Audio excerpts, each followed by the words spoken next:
So, the cowl's coming off. That means that it's time to talk about some spoilers. So, setting that off to the side, of course, pretty self explanatory if you have not seen The Batman. Then, of course, check out my spoiler free review. If you guys want to get my own opinions and kind of assumptions over the film, then decide for your own if you're going to go and check out the 3 hour epic. Then come back and then we can kind of digest and really dive deep into these spoilers. But if you have seen the movie, or if you don't really care for spoilers and you want to get into the nitty gritty as to whether or not you should check out this film as a Batman fan, then feel free to stay tuned. The first thing that I want to talk about in a much more detailed perspective is actually that PG-13 rating, because I know a lot of people were thinking that the Dark Knight himself, Batman, is probably the ripest superhero out there between either Marvel or DC for an R-rated film, especially since he's had a plethora of different kind of story arcs in the comics that are very R-rated. They can get very dark, gritty, graphic, bloody, etc. And I think one of the more famous ones would have to be The Killing Joke, because that's the more infamous kind of arc. I know that there's a handful of others that are probably even darker or more graphic, but that's the one that I think everybody knows. Like, if someone even mentions Batman and then you mention the phrase Killing Joke, they're gonna know what that is, either as a comic book or as a mediocre animated movie. Anyways, that's besides the point. The thing is that everyone's able to pick on The Killing Joke as being a very seminal arc within the comic pantheon for people who want to get into Batman to essentially read. And so you can see a few aspirations of that in the Batman, but I would say that I think the biggest aspiration would have to be the Long Halloween, amongst various others. And a lot of people were thinking, then in that case, they should make the Batman R-rated. And so when it was announced that it was going to be PG-13, a lot of people were still kind of like, oh my god, here we go. They want to put more butts in seats. They want to be able to sell and, kind of appeal to investors, to the market, put out toys, things like that, movie licenses, partnerships, etc. And sure, that is still an angle, because after all, the movie business is, after all, a business.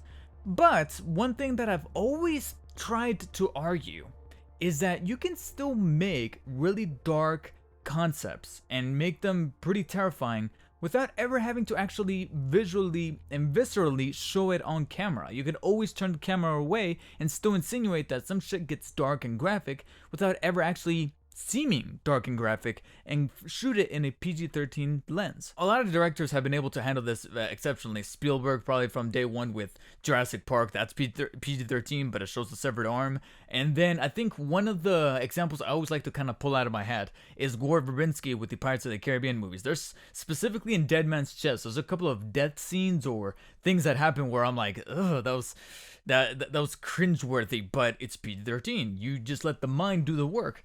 The Batman is actually no exception, because there's certain kills and certain things that it insinuates that it's able to pull off. And I would say probably the biggest aspect of this whole ordeal is, of course, the Riddler and his schemes, his plans. Specifically, some of the, what I like to call the more jigsaw-heavy contraptions that he was making, either in his apartment or the ways that he was able to mutilate and kill people, while at the same time, like I said, not going super graphic. Opening up with our sequence here, killing off the mayor with the ice picker, which I was criticizing being an accessory for that McFarlane's toys. Only it turns out it was actually utilized in the film, and that was actually his ideal murder weapon. And there was even a little detail as to why he used that weapon specifically, and we'll get into that a little bit later once we talk about his big picture plan. But from the get-go, it shows him killing somebody with an ice picker, but of course it's not going to show it going in. It's from a perspective that is technically not bloody up until you see the murder weapon, and that's a very clear example. And what I mentioned in my review about like how certain shots and kind of orchestrations were able to make the Riddler scary was the way he appeared. Where it's dark, mayor walks across the hallway, or the mayor-elect, and then something on the screen flashes to make the room come illuminate, and there are the two pairs of glasses right there in the middle of the frame, and I'm like, alright, that's legitimately some Zodiac shit. I appreciate it. It got even more gnarlier when he started to actually put some of his victims in legitimate contraptions that, like I said, as soon as I saw it, I was expecting the little ding ding ding ding ding ding, from the Saw movies to start playing out, because they're legitimately ripped off. And I don't say ripped off, but ripped from them. And I don't know if Matt Reeves ever confirmed in any interviews that he was inspired by Jigsaw. He definitely, for sure, always mentioned him along with Paul Dano in terms of the Riddler's portrayal, that they were inspired by the Zodiac Killer, and that's very transparent here in this film.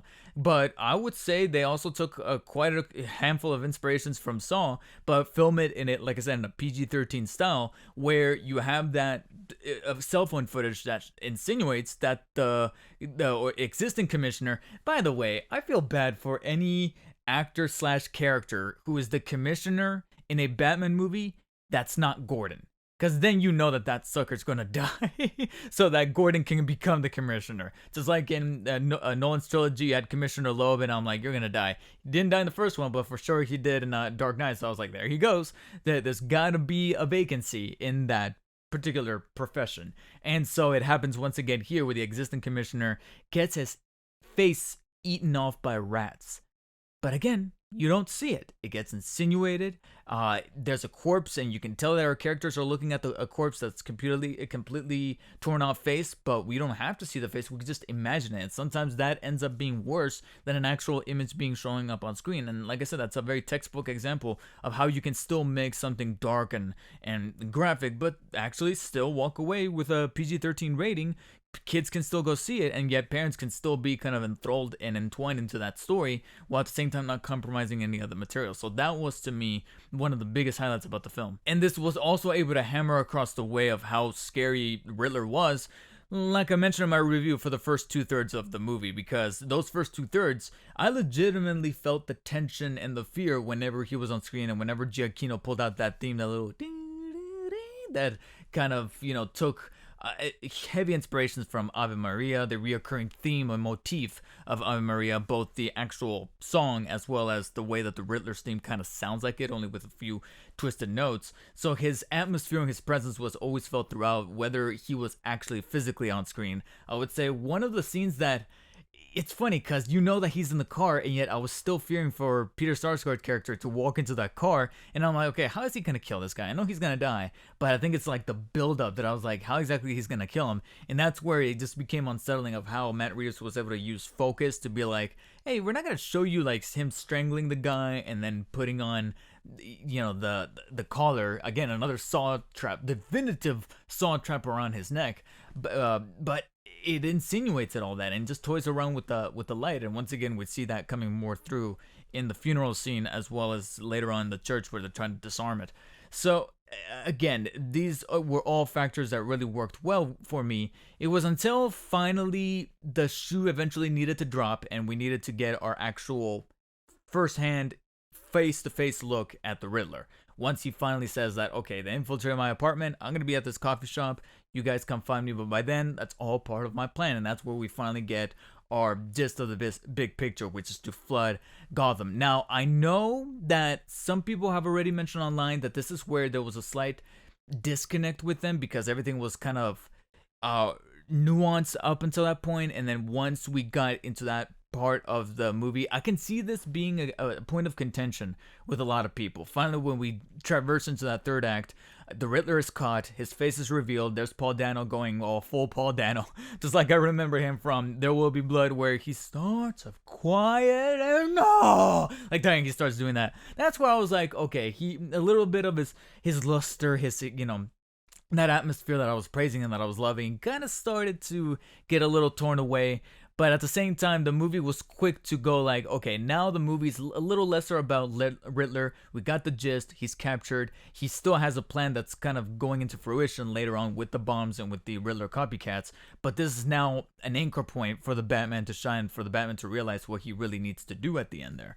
And that's where I'm like, okay, yeah, I did kind of feel a little bit of dissonance seeing that the Riddler was now doing this weird thing inside of his cell and yelling and kind of prolonging his words. And I'm like, all right, now he's not as scary. Go on to putting on the mask. It does help that a little bit that the characters are kind of self-aware about that. Even Riddler himself even says, I wish you would see me in my mask. It's like, even he's wishing that he was back in his mask form, because he was a lot more intimidating then. But at the same time, I don't know what it is, but there was just something about the way that it was shot that I was still able to bypass that contraption of putting the bombs across the city. And of course, a little bit of logic could be put into question. How was he able to? When did he find the time? Because this whole movie is taking place in just a little under a week. When did he find the time to put all those bombs while at the same time killing all these people? Yeah, I can kind of see that right there. And that's the thing, is that I'm not going to argue this bothering anybody. If anybody felt bothered by that third act and that part of that third act, that part of that climax, I can see it. Didn't bother me, but I can for sure see it bothering some people because of how unlike it is to the rest of the film, whereas the rest of the film is very methodical and slow burning, and then that finale is just like water gushing in, just like the actual water on screen.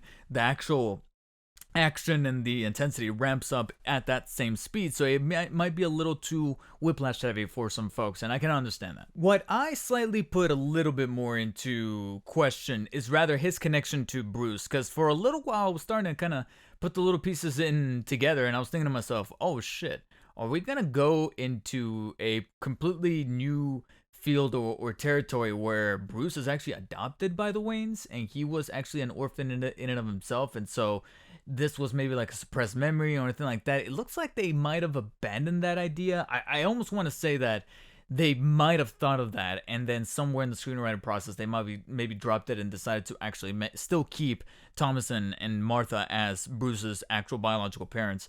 It's just that I will admit, and this is actually one little seed or excuse rather that I want to use to kind of rationalize me going to see the movie a second time, is to try to really dissect as far as how Riddler was connected to Bruce on a much more intimate level, especially when they were having their discussion in that cell across the mirror, across the pane of glass, is where I was thinking to myself, like, okay, yeah, it showed that quick cut of the photograph where it showed Bruce, but then it moves on over and then you can see a kid there with glasses. We're led to assume that that's Edward. So I was thinking to myself, okay, they knew each other, but was it at the orphanage? Does that insinuate that Bruce was an orphan and he was adopted by Thomas and Martha? Or are we sticking with that they were biological parents? Frankly, I just wanted to bring that up here in the spoiler discussion because that's actually a legitimate question onto myself, so I kind of want to utilize this time to ask you guys and let you guys know. If you guys have any kind of insight on that, please let me know in the comments. This is the spoiler video, so you guys can go into full spoilers and in full details as far as what that catered to, because I'm actually a little bit in the weeds of that, because I was having some tough time kind of finding some form of affinity between the two, where yeah, they were going into that trope about like, oh, you're not too much unlike each other, you know. We've heard that line kind of before in movies, so I was trying to find the legit correlation between the two. And because of that, that's where I was like, okay, that's another little blemish in the plot where I think back to, and I know that I'm kind of contradicting myself of what I said in some past social media posts and even on my original spoiler-free review, where I told folks to start disassociating this with Nolan's trilogy and go in with an open mind and not try to compare it too much. But this is probably the only little area of the plot where I'll kind of compare to the likes of Nolan's take on The Dark Knight with The Dark Knight, like the Heath Ledger one, where that movie is so tight within its plot of how things kind of come back full circle that this is the one little blemish I think to myself, okay, that this officially makes Dark Knight a slightly tighter movie as far as how the plot flows. This one is where it stumbles a little bit, it kind of trips. It's still walking very steadily and gracefully, but ever so often the bat boot or the sole of the bat shoes kind of gets stuck a little bit on the pavement. And one of those instances is how I was trying to really rationalize Riddler's motive. You know, he was doing a great way of portraying a serial killer and striking terror every time that he took a victim, and I was feeling that. So the way that he was visually interpreted and he was atmospherically interpreted, I was really homing in on. But it was then the motivation that I was like, okay, so yeah, you were an orphan, and because Bruce then got orphaned because of the loss of his parents, but then you noticed that he had it good, that's what kind of triggered you. Is that really it? Is there something else here that I'm missing? So like I said, I'm gonna see what my scheduling is showing as far as vacancy for time, so I can go and check this out, because it is, after all, a very beefy movie. But for the time being, I would gladly accept your guys' thoughts and ideas and theories in the comment section below. That then kind of brings us to the topic of Bruce's parents, which this movie does. It's funny because this actually kind of reminded me of a movie that a lot of people were making comparisons to a previous iteration, and I feel like this is kind of going into that same sort of era with this franchise, this character, the Andrew Garfield Amazing Spider-Man movies, where those movies were a little bit more emphatic on Peter's parents as opposed to the aunt and uncle that you constantly see him at odds with or kind of harmonizing with from a metaphorical level. And it seems like they're somewhat doing that a little bit here as well, where they are bringing more light as to what Thomas and Martha were really up to that made them such billionaire philanthropists, instead of killing them again in the alleyway, which I have to give them humongous kudos for not showing that again. It might end up a deleted scene on the Blu-ray home release, but at the same time, I have to give them credit for not putting it once again theatrically. Bruce's parents dying. You don't see that in this movie, so I was like, oh shit, they actually did it. We're actually keeping it. In fact, now that you think about it, there's actually not a single flashback in this movie, unless I'm wrong. But I don't think there's any flashback. You see archival footage of Thomas and Martha, whether it be like newspaper clippings or old footage of like pre-recorded stuff, like Thomas saying, I approve this message, which was perfectly timed and my whole theater laughed.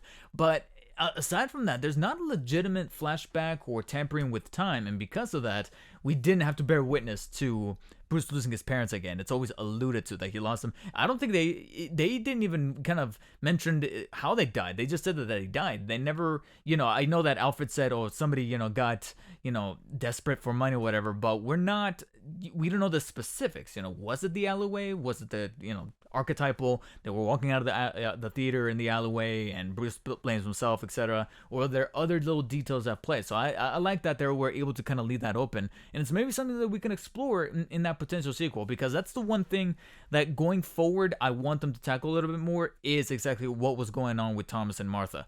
Because quite frankly, as much as people are saying, oh my god, this is a long movie, it's teetering on 3 hours, I think they kind of brushed over that just a little too quickly.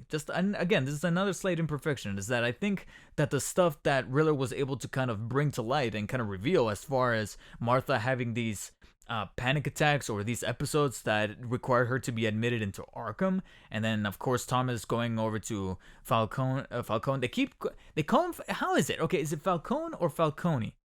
I heard Falcone in Batman Begins, but then we hear Falcone in this one. Which one is it?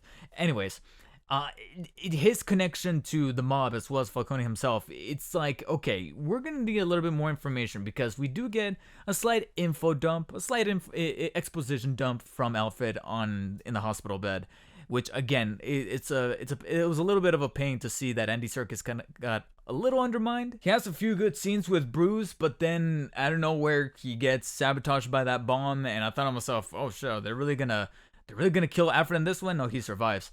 Honestly, at that point, I'm like, seeing as soon as he survived, I'm like, oh, well, this is going to be it for him in the movie, huh? Because there's no way that he's going to miraculously heal up just that quickly to be able to help out Batman, navigating the computer or whatever. No, he's out of commission. So at that point, I was like, you either should have killed him off or not have done that in the first place, because he was already kind of underutilized in the movie. That's another expectation that I have for the sequels, bringing Alfred more to the front. I did see him do a little bit of detective work along with him, with the crossword puzzle and whatnot, so that was appreciated. Would have liked a little bit more as far as that dynamic. Thankfully, like I said, to kind of counteract that, at the other side of the coin was having Batman have a much more compelling chemistry with Gordon, and actually work with Gordon, as opposed to just using Gordon for like info and being like, oh, I gotta go do this on my own. I like that the two of them were going in there, and this is also what made Gordon such a favorable character for me in the movie, seeing how Jeffrey Wright was able to bring his take on that while at the same time feeling like his own Gordon, you know what I mean? Like he never felt like any other version of Gordon that I've ever seen before, while at the same time feeling like a genuine Gordon, holding up his morals and making sure that this is the guy that's destined to become commissioner, especially towards the end, where you could tell that he is good at leading the pack, of getting shit done. It's like, hey, I may not have the brawn and the brains as Batman and being able to kind of swing around cape and cowl, whatever, but I'm on the other side of this law wearing the badge, and I know that I can do something with this badge. And we can definitely see that going through here as they pull off that detective work. And that's another big thing that a lot of people were craving from those Nolan films or even the prior films, is seeing more of a Batman doing his detective stuff, as far as blood splatter, as far as like actual like detective work. And because a lot of people often comment of how much of a brawler Bales was and how little those movies showcased the detective work. I remember in The Dark Knight he would have the moment where he's like recreating the bullet, but it's literally like out of a 2.5 hour movie, that's like a few minutes. The bulk of this movie is really Batman doing detective work in the Batman costume. Like I mentioned in my spoiler-free discussion, he is in the suit and in the cowl for like 80% of the time. He's barely Bruce, which I'm definitely appreciative, because one of my complaints is that without the cowl, you can definitely see that Bruce is kind of still uncomfortable with himself. And I know that that's a theme that Pattinson and Reeves were kind of striving for.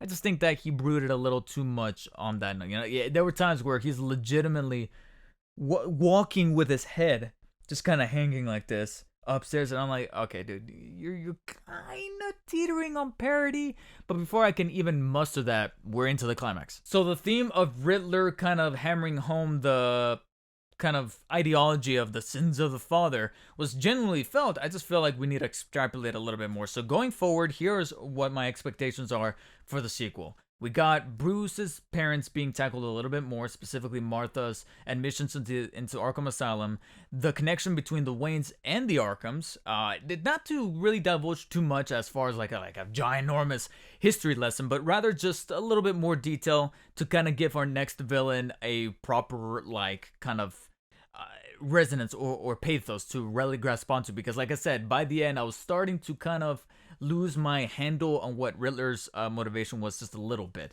His portrayal was immaculate, but it was towards the end where I was like, he was kind of, he was becoming a little slippery there, and that's where I was like, okay, I got you, but you were starting to slip.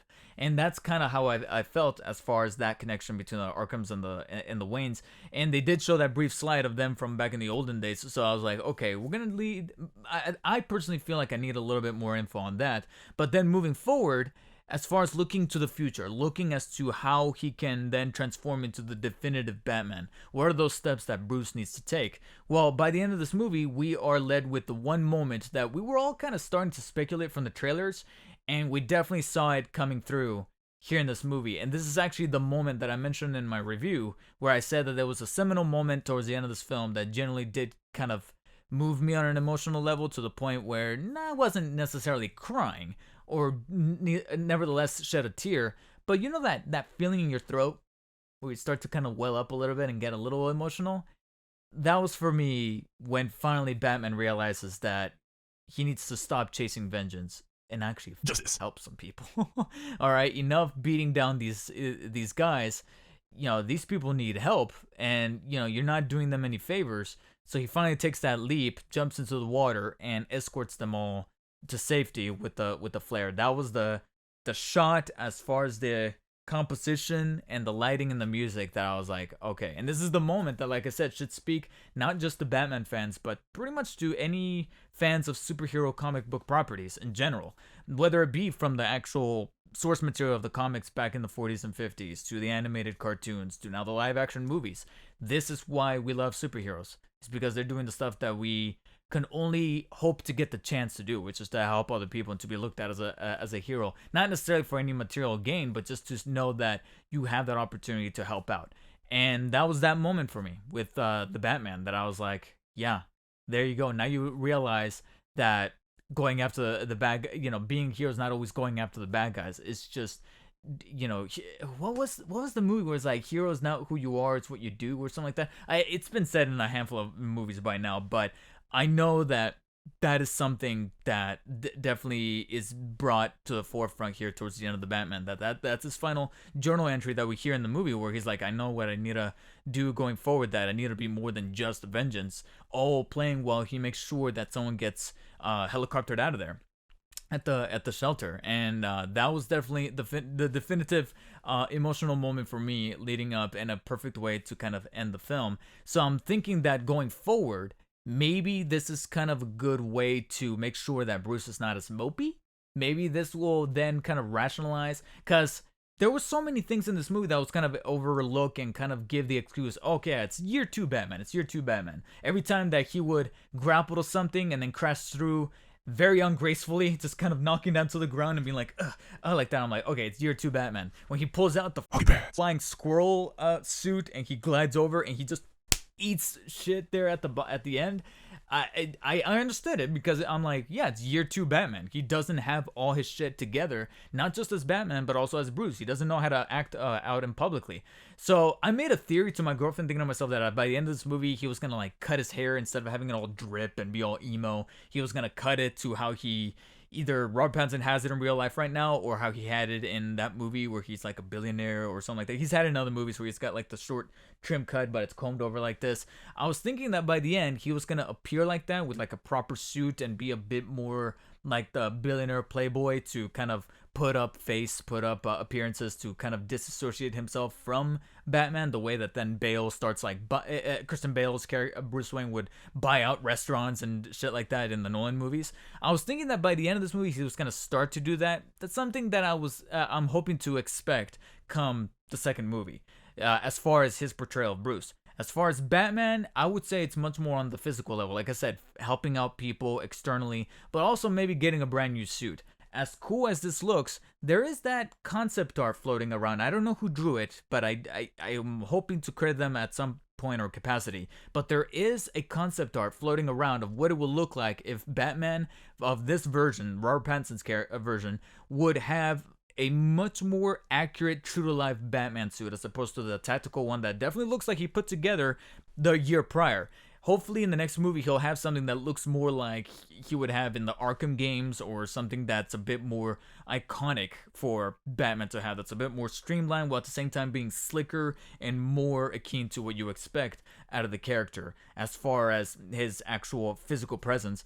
But hopefully, like I said, going forward, he knows how to kind of tackle the duality of Bruce Wayne and Batman. And I'm hoping that in a very effective and also kind of organic and natural way to kind of bring more forth information about Bruce's parents' connections to the Arkhams and that whole family history, would be probably one of the most terrifying sects that the Batman had to tackle in the comic books. One of the organizations that are everywhere and nowhere at the same time, and that's what makes them terrifying.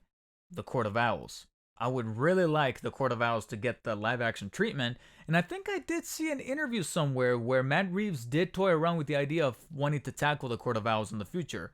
Well, we'll see, because it looks like once again, the Clown Prince of Crime is going to be joining us once more in this interpretation of the Batman. As we saw there at the end, what I was expecting to actually be an end credit stinger turned out to just be an extra added scene before we finally cut to credits of Riddler in Arkham, then being consoled by a friendly voice to let him know that he's not the only nut job locked up in there.